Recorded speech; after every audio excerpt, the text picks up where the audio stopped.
ಯಾರೋ ಬರೆದು ಕೊಟ್ಟಿದ್ದನ್ನ ಪ್ರಧಾನಿ ನರೇಂದ್ರ ಮೋದಿ ಓದ್ತಾರೆ. ಮೋದಿ ಯಾವುದೇ ರಾಜ್ಯಕ್ಕೆ ಹೋದರೂ ಅದೇ ರಾಜ್ಯದವನು ಅಂತ ಹೇಳ್ತಾರೆ ಅಂತ ಆರೋಪವನ್ನ ಮಾಡಲಾಗಿದೆ.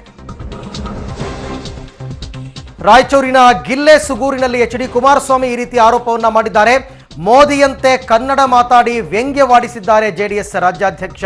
ಅಂದ್ರೆ ಮೋದಿ ಅವರು ಭಾಷಣ ಮಾಡ್ಬೇಕಾದ್ರೆ ಹೆಂಗ್ ಮಾತಾಡ್ತಾರೆ ಹಂಗೆ ಮಾತನಾಡೋ ಮುಖಾಂತರ ವ್ಯಂಗ್ಯವಾಡಿದ್ದಾರೆ. ಯಾರೋ ಬರೆದು ಕೊಟ್ಟಿದ್ದನ್ನ ಮೋದಿ ಅವರು ಓದ್ತಾರೆ ಅಂತ ವ್ಯಂಗ್ಯವಾಡಿದ್ದಾರೆ. ಯಾವನೋ ಬರ್ಕೊಡ್ತಾರೆ ಹೆಸರುಗಳನ್ನ, ಅದೆಲ್ಲ ಓದ್ತಾರೆ. ಆಮೇಲೆ ಅದೆಲ್ಲ ಕನ್ನಡದಲ್ಲಿ ಕರ್ನಾಟಕದ ಜಲ್ಲ ನನ್ನ ಜನತೆಗೆ ನನ್ನ ನಮಸ್ಕಾರಗಳು ಅಂತಾರೆ. ಯಾರೋ ಬರ್ಕೊಡ್ತಾರೆ ಹೇಳ್ತಾರೆ ಊರು ಹೊಡೆದು. ಅವ್ರು ನೋಡಿದ್ರೆ ರಾಹುಲ್ ಗಾಂಧಿ ಹೇಳ್ತಾರೆ, ರಾಹುಲ್ ಗಾಂಧಿ ನರೇಂದ್ರ ಮೋದಿಗೆ ಹೇಳ್ತಾರೆ. ಇಬ್ರು ಪರಸ್ಪರ ಬೈಕನ್ನು ಓಡಾಡ್ತಿದ್ದಾರೆ. ಪಕ್ಷಗಳ ಮನೆ ಬಾಗಿಲು ತಟ್ಟೋದಕ್ಕೆ ನಿಂತಿಲ್ಲ. ನಾನು ನಿಮ್ಮನೆ ಬಾಗಿಲ ಹತ್ರ ಕಾಯ್ತಾ ಇದ್ದೇನೆ, ನಿಮ್ಮನೆ ಬಾಗಿಲ ಹತ್ರ ಕಾಯ್ತಾ ಇದ್ದೇನೆ.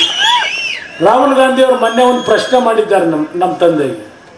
ಕೇಳಿದ್ದಾರೆ, ನೀವು ಮೊದಲು ಯಾವ ಕಡೆ ಇದ್ದೀರಿ ಅಂತೇಳಿ ಸ್ಪಷ್ಟಪಡಿಸಿ ಅಂದಿದ್ದಾರೆ. ನಾನು ರಾಹುಲ್ ಗಾಂಧಿ ಅವ್ರಿಗೆ ಹೇಳ್ತೀನಿ, ನಮ್ಮ ತಂದೆಯವರು ಹೇಳೋದು ಬೇಕಾಗಿಲ್ಲ. ಜನತಾದಳ, ದೇವೇಗೌಡರು ಮತ್ತು ನಾವು ಇವತ್ತು ಯಾರ ಕಡೆ ಇದ್ದೀವಿ ಅಂದರೆ BJP ಕಡೆನೂ ಇಲ್ಲ, ಕಾಂಗ್ರೆಸ್ ಕಡೆನೂ ಇಲ್ಲ. ರಾಜ್ಯದ 6.5 ಕೋಟಿ ಜನತೆ ಇದ್ದೀರಿ, ನಿಮ್ಮ ಕಡೆ ನಾವಿದ್ದೇವೆ. ನಾನು ಇವ್ರು ಯಾರ ಕಡೆನೂ ಇಲ್ಲ. ನೀವೇನು ಆದೇಶ ಮಾಡ್ತೀರಿ, ನಿಮ್ಮ ಆದೇಶದ ಮೇರೆಗೆ ಕರ್ನಾಟಕದ